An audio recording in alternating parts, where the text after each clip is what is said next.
The final test came with a colored photo target of Hitler. The dude was shocked and I could tell his blood was boiling.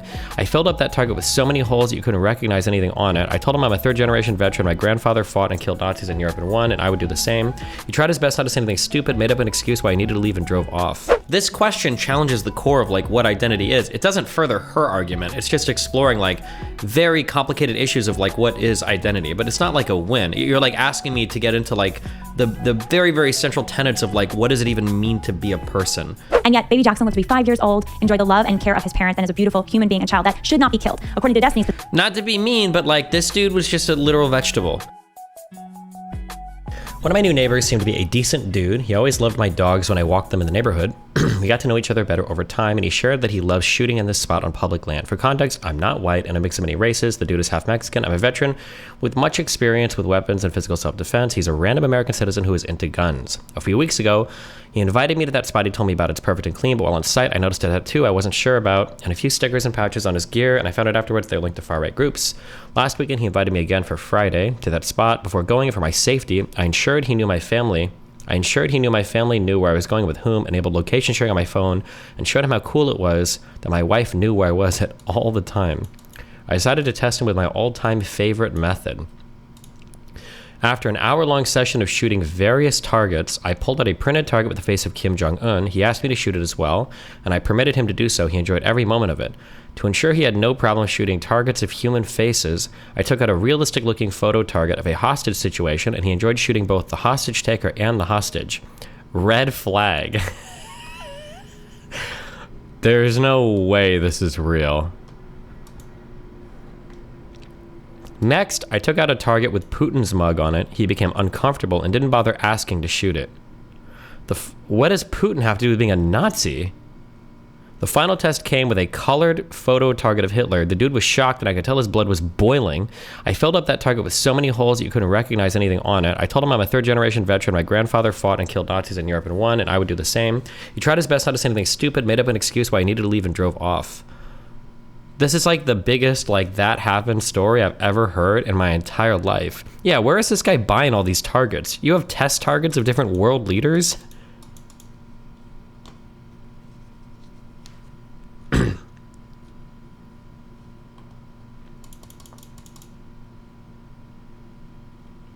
Virtue signaling for gun owners? Yeah, Jesus. All in 1 hour, by the way. Also, as a heads up, if you go shoot, I don't even know why I'm saying this. If you go shooting and you've got a target, chances are you're gonna shoot everything on the target, right? If you're in like a hostage taking situation, you're probably gonna shoot and try to kill like the hostage taker, but then you'll probably shoot the hostage next just because it's something to shoot at. Why would you waste 80% of a target by just shooting at one part of it? Like, it's like, none of this even matters though, because this whole hypothetical is completely fake, but like, Jesus. The absolute middest response he could have given. Travel: Thailand, Japan, Singapore, Vietnam, Korea, Greece, Italy, Hungary, Croatia, Bosnia, Montenegro, Netherlands, Belgium, Mexico, Sweden. And yourself? That's awesome. It sounds like we have similar taste in music. I'm usually into rock, EDM, electronic, melodic, chill step, punk rock, and country on off, depending on my mood. I'm crazy jealous you've been to so many cool places. I've only been to Mexico, St. Thomas, St. John, Dominican Republic, Puerto Rico, St. Martin, and St. Lucia. Are these like ports? And quite a few national parks in the US. What's been your favorite trip so far? What?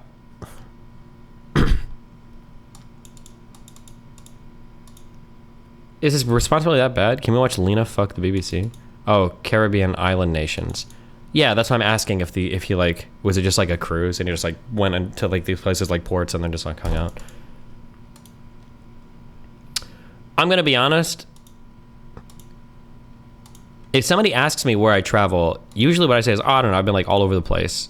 If they ask me my favorite place, I might say like, oh, like I like New Zealand, or like I've been through like Europe. But I feel like, and I could be wrong, I know not everybody is the same as me. I don't know why I'm qualifying this because I'm just gonna make a Reddit post later anyway.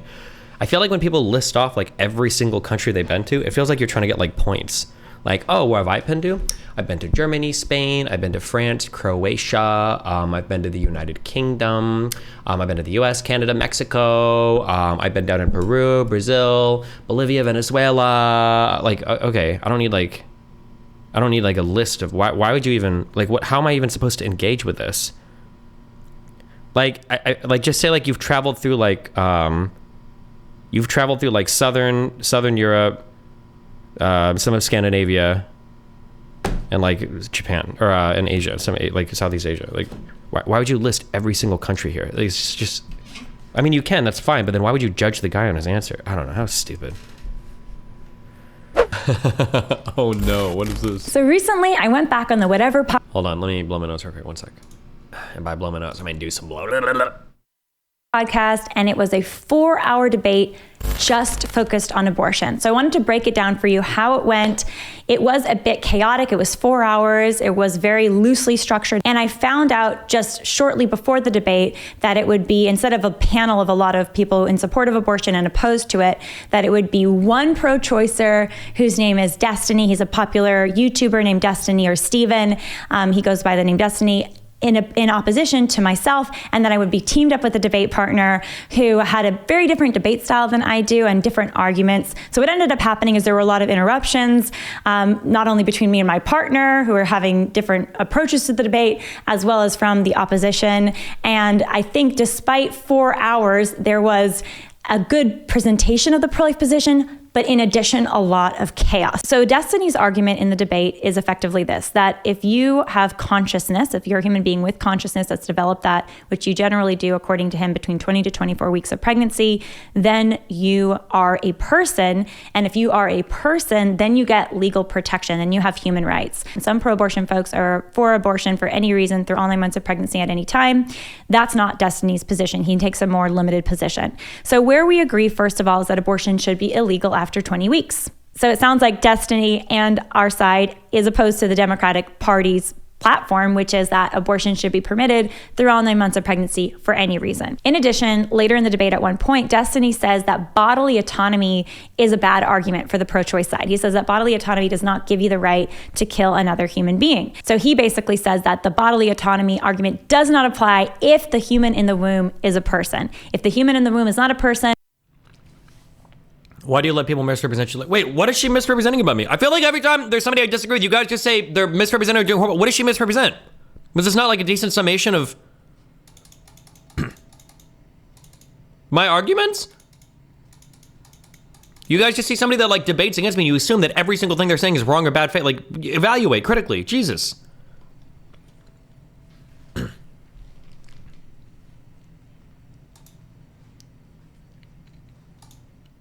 then whatever argument you want to use applies because it doesn't matter. We can kill a pre-conscious human. Another place of common ground where Destiny and I agree is that it doesn't matter how the child is conceived, that child still deserves protection. Of course, when he says child, he means 20 weeks and onward. When I say child, I mean any human who's a child. But we agree that even in cases of rape and of cases of sexual violence, it's not okay where a child is conceived. It's not okay to kill that baby who is conceived. And Destiny actually brought up the extreme circumstance of an 11-year-old survivor who was a victim of abuse and who's pregnant, who gets pregnant and is, 22 weeks pregnant or whatever. And it's not okay, Destiny would say, to do an abortion on that baby. That baby is innocent. And he even went as far as saying we should put the 11-year-old child in jail if she tries to pursue an abortion, which I thought was extreme for other reasons. We can get into that in a moment. But the point here is the pro-life and the pro-life side and Destiny's side agrees I don't know if I remember that, no matter but how maybe. the child was conceived, at least post 20 weeks, it's never justified to take that child's life. The easiest question in the world. No, you shouldn't be allowed to have an abortion. You should I not. might have said that. No, maybe, of course yeah. not. If it's already a baby, why the f would you have an abortion? Just because somebody's younger is going to be dramatically inconvenienced. Oh no, that's true. Because like if an 11-year-old tried to kill a baby, I mean, I don't know if they go to jail, they'd go to like juvie or something, but yeah. For 7-8 months or whatever. Well, we doesn't mean agree you kill on a baby. something, it sounds like. Another place, surprisingly, where Destiny and I agree is in the case of criminal penalties for those that intentionally and willfully pursue abortion. If you believe that abortion Thank is you very murder, much. then a woman should be held morally responsible for a conspiracy to commit murder if she goes to an abortion clinic. Full stop. End of discussion. If you think abortion is murder, a woman going to get an abortion would be the same as a woman going to get her 1-year-old child killed. If abortion is murder, it's murder. And another area where Destiny and I agree is that it's not okay to kill someone someone because they might suffer in the future. And we both, an example of this that's commonly used is foster care, that if someone is going to be in foster care, therefore they may suffer, then it would be better off if that person did not exist. It would be okay to kill that person before birth. That was another area where Destiny agreed that would be wrong. For the pro-lifers, if an enslaved African-American woman in the 1800s unalived their fetus to protect the fetus from an enslaved life, would that be immoral? So like a mercy killing. Yeah. Is the way that they would probably see it. I That's think what's kind of so, called it. yeah. And I think, yes, killing someone immoral. It's because... immoral. Yeah, it's immoral. It's killing someone because they are going to be enslaved or have a bad life is not right. We should instead work to free them and get them a better life instead of end their life. Gotcha. For the pro, no, this is a argument. You can't make arguments in favor of abortion by killing people that might have shitty lives. It's the stupidest argument in the world. You would never on take a that, 1-year-old. Destiny, because the reality is that Destiny seems to fully agree with the pro-life side if the baby is considered a person.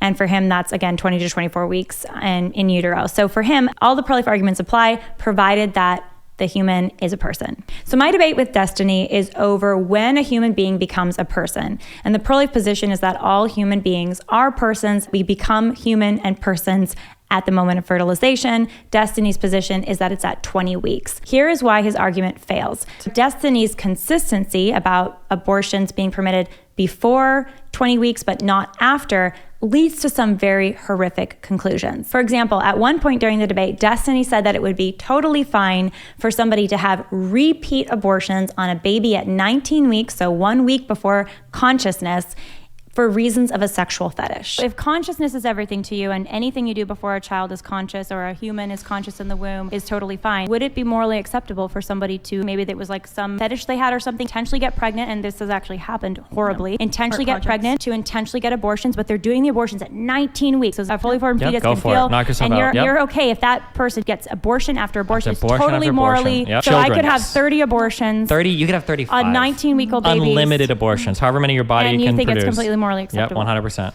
Okay, well, it is a consistent Well, let's try to get through some of these it's chats. horrific. Okay, so here's why life doesn't begin at consciousness. There were two main moments from the debate that I think I got him on this question. The main point at which I think I defeated his argument is on the precise definition of death, because he said that at death is the cessation of brain activity and therefore the beginning of life, life meaning personhood for the human, is the beginning of brain activity, which again, he says between 20 and 24 weeks. Death is defined as the complete and irreversible cessation of brain activity. Sure. That's not the same to say that if that's the definition of death, if that's the definition of death, a child weeks before consciousness at 20 to 24 weeks in the womb doesn't have that definition of death. It's not doesn't even have the brain activity. But it doesn't Child has have brain waves. irreversible, and it doesn't have a cessation of brain activity that will never come back. It's going to develop its brain activity Going to develop. shortly. I agree. It A will. child has brain It will develop. waves And once it within the develops first it, I'm going to care a whole lot do about you it. see that even your definition of, well, I'm defining it the same way that death is defined, they're not the same. Do you see that? No. You don't see that. You could have a That when definition you- of when going you broke is when you lose all of your money. But guess what? You're also broke if you don't have any money, you don't get any He money. has a new definition of death. Oh, Death- that was. I'm glad. I don't know why she got my analogy in that. That was such a good analogy. Yeah, she's making the argument that like you're saying that a poor person is broke, but your definition of going broke is losing all your money. But a poor person never had money to lose, therefore they can't be broke. That was a good analogy. Good job, Destiny. Death can be ascertained by the complete and irreversible cessation of brain activity. So at that point, that's when maybe you take the patient off a coma, or you find your person, they have a heart attack, they died, they lost blood flow to their brain, and they have a complete and irreversible cessation of brain activity. Slowly, they will have organ failure, their body's going to start to decay, they are dead. So death isn't determined ethically at the lack of consciousness, because you can have complete cessation of brain activity, but it's reversible. Preborn children are not corpses. A 19-week-old living fetus is not a corpse. They are a 19-week-old living fetus. Now, part of the debate we got into when it is ethical to remove a patient from life support. Now, this does not mean that we should keep coma patients alive indefinitely using extraordinary medical care. The reality is that depending on resources and depending on how extreme and how long the injury is, how extreme the injury is and how long they've been in a coma, it can be ethical to remove a patient from life support. And this was also discussed in the debate. I talked about the difference between extraordinary and ordinary medical care. But there's a huge difference between withdrawing extraordinary medical care in a severe case versus removing natural care, ordinary care, and killing somebody. So if we don't think someone is going to wake up from a coma, and if our resources are limited, it can be ethical to remove somebody from... I don't like... Who's in the background? I don't like this extraordinary, ordinary medical care. I feel like it's just... I feel like there's an argument they must use in their circles a lot, so they always like bring it out.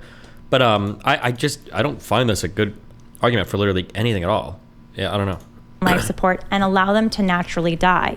The removal of extraordinary medical care can be ethical and is different from killing somebody. If they're receiving natural care, like they're receiving food and water, it would be unethical to remove food and water from a patient, especially if that's not considered extraordinary care. The reality is, withholding extraordinary and artificial medical care is not direct and intentional killing. A child who's in the womb has the right to nourishment from his or her mother, and expelling that child prematurely from that mother's womb would be direct and intentional killing of that child, because receiving nourishment from your mother is not extraordinary and artificial medical care. The second argument where I think I should... I don't know whether it's extraordinary or ordinary. I just don't think it's compelling at all, yeah. The standard doesn't work was this. For a sleeping person, when you go to sleep tonight, you have had a whole subjective experience right now. When you wake up, that experience will resume, but a baby hasn't even begun to Destiny, exist what if yet. I have amnesia and I don't remember anything? I'm like a brand new first moment of consciousness human being. And she's asking a legitimately tough question, but like this question challenges the core of like what identity is. It doesn't further her argument. It's just exploring like very complicated issues of like what is identity, but it's not like a win. You're like asking me to get into like the very, very central tenets of like what does it even mean to be a person? Like what if it was the case that every night you go to sleep, you die and you wake up as a new person? Like I don't know, that's a really tough question, but that doesn't get us any closer to saying like abortion should be unethical. During my coma, I lose all memory. I lose all sense of my personhood, and when I emerge from my coma, I am like a brand new baby. Would it have been okay during that coma to kill me? Potentially, yeah. I think that's it might be okay too, yeah, because a person is theoretically dying when they go into a coma. Oof, I would have to think a lot about that question. Right? So if a person is guaranteed to wake up from their coma, and upon waking up, they're not going to have any of their memories, they're not going to have any of their sense of their personhood or self, would it be okay to kill them? Of course not. So here's a question. I don't like that. You're like, oh, of course not. You're providing a situation that is, first of all, this is purely hypothetical because this doesn't happen. It's not real. People don't go to sleep and then lose every single memory and wake up a new person. That doesn't happen. I'm not aware of any forms of brain damage that cause that to happen. I don't believe there are any. So it is a completely hypothetical question, but it's also, I almost feel like an analogous question would be, we could do the teleporter question for Star Trek. Is the teleporter question, like, are the teleporters unethical? Because you're killing somebody to recreate them somewhere else. Does that make it unethical every time you teleport somebody? Like, it's a very challenging question. I don't know. That's hard. That's a hard one. Question that I would like to ask Destiny if we were to debate again.